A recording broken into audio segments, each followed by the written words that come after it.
Lungi Ngidi पाई खाली है दिल्ली रास्ता। मात्र 11 मिनिट रे हॉस्पिटल रे पहुंचला दिल्ली पुलिस।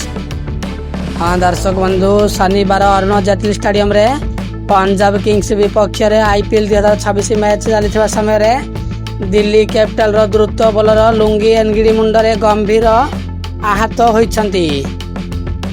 तेबे पड़िया मध्य से अचेत होई पड़ी जिबा परे तुरंत तांकू एम्बुलेंस जोगे हॉस्पिटल निया जाइतिला। एम्बुलेंस जेपरी मात्र 11 मिनिट भितर स्टेडियम रु BLK max super specialist hospital रे पहुंची परिबो।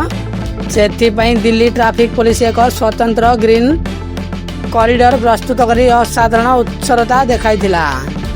तेबे प्रबल ट्रैफिक सत्वे चिकित्सा रे जेपरी कोनोसी विलंब न होए सेथि पई संपूर्ण रास्ता को खाली कर दिया जाइतिला। हाँ दर्शक बंधु, एनगिडी तले पड़िबा मात्रे निज मुंड को धरी पकाइथिले एवं पड़िया रे निश्चल होई पड़ी रहिथिले।